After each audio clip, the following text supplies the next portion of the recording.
코로나 위기의 특징은 불확실성입니다. 코로나 대유행이 언제 종식될지 또 글로벌 경제가 언제 회복될지 예측할 수가 없습니다. 세계 경제가 역성장을 기록하는 초유의 사태가 벌어지고 있는 가운데 주요 국가는 경제 회복을 위하여 이전과는 다른 새로운 경제 정책을 채택하고 있습니다. 아무도 가보지 않은 길을 갈 때는 과감한 발상의 전환과 창의적 해법이 필요합니다. 우리나라가 글로벌 선도 국가로 도약하기 위해서는 과거의 고정관념과 틀에서 벗어나야 합니다. 과거 모델과 경험에 집착해서는 새로운 미래를 설계할 수가 없습니다. 글로벌 공급망이 예전과는 다른 상황에서 경제 회복의 열쇠는 재정에 있습니다. 충분한 재정 투입이 필요합니다. 재정이 우리 경제를 버티고 강하고 빠르게 다시 일어서게 하는 역할을 해야 합니다. 더 나아가 위기를 기회로 전환하는 미래 전환의 마중물이 되어야 합니다. 2021년도 예산안에서 견지해야 될 5대 편성 방향을 말씀드리겠습니다.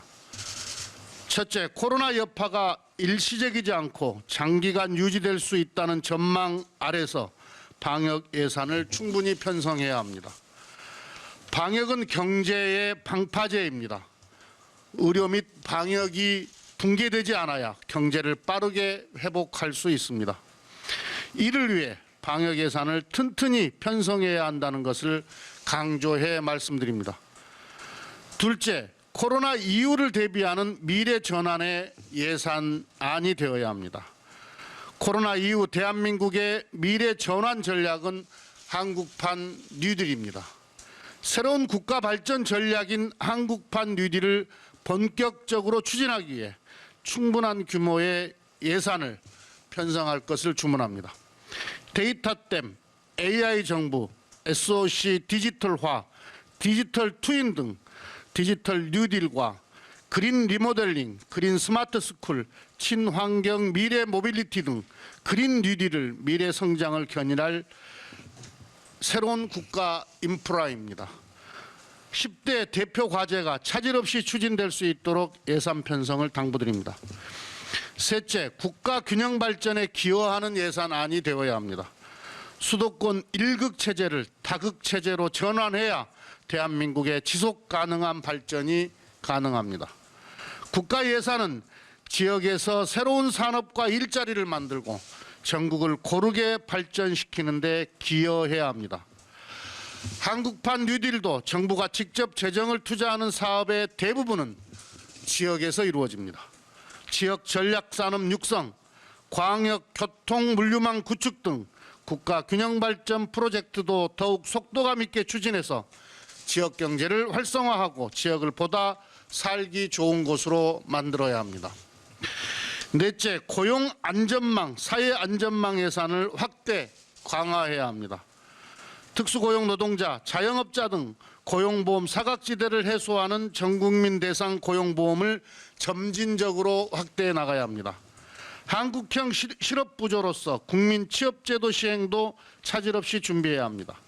생계급여 사각지대 해소, 긴급복지의 확대, 의료급여 증액과 건강보험 국고지원 확대, 고교 무상교육 전면 실시, 공공주택 확대 등 사회 안전망을 확충해야 합니다. 다섯째, 청년 예산의 확충이 필요합니다. 코로나로 고용에서 청년층이 가장 어려움을 겪는 것으로 나타났습니다. 미래의 희망 사다리를 튼튼히 만들어야 합니다.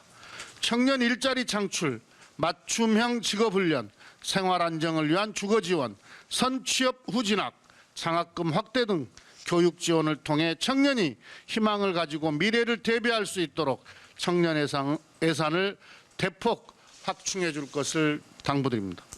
당정은 방역에 성공하고 빠르고 강한 경제 회복을 견인해서 국민의 삶을 지키는 예산안 편성에 최선을 다하겠습니다.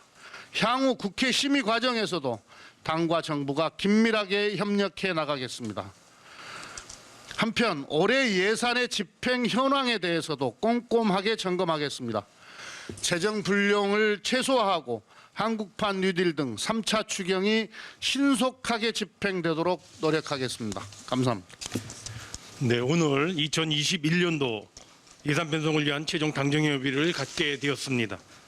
의정활동 등으로 매우 바쁘신 가운데 오늘 당정협의 자리를 마련해 주시고 또 참석해 주신 우리 존경하는 김태년 원내대표님, 조정식 정책위 의장님, 윤관석 정책위 수석부의장님, 윤우도 기재위원장님과 정성호 예결위원장님, 박홍근 예결위 간사님, 김영진 원내 수석 부대표님, 김영호 위원장님, 고용호 위원장님, 조홍천 위원장님, 박찬대 위원장님 등 각 정책조정위 위원장님, 조승래 원내 선임부대표님, 우리 진성준 전략기획위원장님과 김성한 당대표 비서실장님, 그리고 박성중 원내대변인과 정태호 정책위 상임부의장님께 먼저 진심으로 감사의 말씀을 드립니다.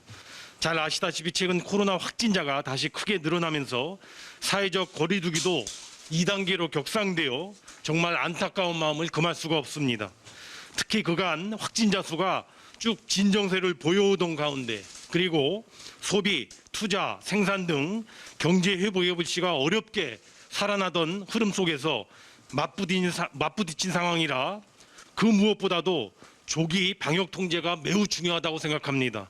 방역 성공이 경제 회복의 대전제이기 때문입니다. 이번엔 소위 코로나 2차 대유행까지 가지 않도록 그리고 사회적 거리두기 3단계까지 이행되지 않도록 해야 합니다. 정부는 이제까지 추진해온 코로나 피해 극복 및 경기 대책을 최근의 방역 상황에 맞게 점검, 조정하면서 흔들림 없이 앞으로 추진해 나갈 것입니다. 그 정책 대응의 중심에 재정이 최후의 보루로서 역할을 다할 것입니다. 그 연장선상에서 2021년 내년 예산안의 경우 올해의 확장적인 재정 기조가 이어지도록 할 방침입니다. 즉 국가 채무와 수지에 대한 관리 가능한 큰 틀의 범주 내에서 최대한 재정이 뒷받침한 역할을 할 수 있도록 예산 편성을 도모해 나가고자 합니다. 정부는 내년 예산안을 편성함에 있어서 세 가지, 즉 경제 위기 극복과 경제 회복의 견인, 그리고 한국판 뉴딜의 본격 추진에 대한 뒷받침, 그리고 국정 성과의 가시화 및 체감 지원에 각별한 역점을 두었습니다. 먼저 경제 회복 견인 예산입니다.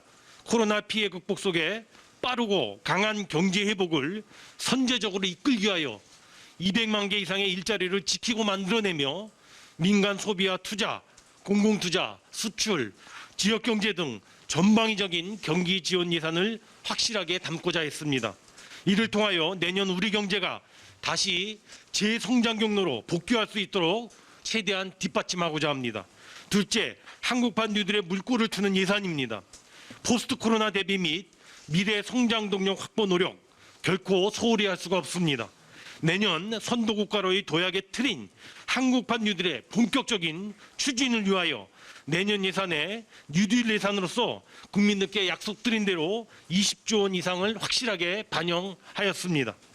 DNA, 빅데이터, 빅3 산업, 신재생 에너지 산업 등 4차 산업혁명을 대비하고 혁신 성장을 뒷받침하는 투자도 대폭 늘리고자 하였습니다. 마지막으로 세 번째, 따뜻한 포용성의 강화 등 국정 성과를 가시화하고 체감토록 하는 예산입니다. 과거의 3, 4년간의 예산이 국정과제 추진을 지원하는 예산이었다고 한다면 내년 예산안은 이러한 국정과제의 추진 속도를 확 앞당기고 성과를 거두어들여 국민들께서 그 성과를 체감토록 하는 데 역점을 두었습니다. 고교 무상교육 전면 실시, 생계급여에 대한 부양 의무자 기준 단계적인 폐지, 모든 기초연금 수급자 연금액 30만 원 지급, 국민취업지원제도의 내년 1월 시행 등 민생과 고용사회 안전망 강화를 통한 포용성 강화가 그 대표적인 예일 것입니다. 그간 수차례 비공식 당정협의를 통하여 예산안 편성에 관한 공감과 조율의 폭을 넓혀왔다고 생각되며 오늘 회의 시 잘 협의가 마무리되기를 기대합니다. 당정협의를 거치게 되면 2021년도 예산안은 다음 주에 국무회의를 거쳐 9월 3일 국회에 제출될 예정입니다. 지난번 당정협의를 거친 금년도 세제 개편안과 앞으로 5년간의 재정 운영 계획을 담은 2020년부터 2024년까지의 5개년 국가재정 운영 계획도 함께 제출될 것입니다. 정부는 법정 기한 내에 예산안이 통과될 수 있도록 국회 심의에 적극적으로 사전 대비하고 협력하며 준비하겠습니다. 당과 국회의 적극적인 협조와 지원을 이 자리를 빌어 다시 한번 요청 올립니다.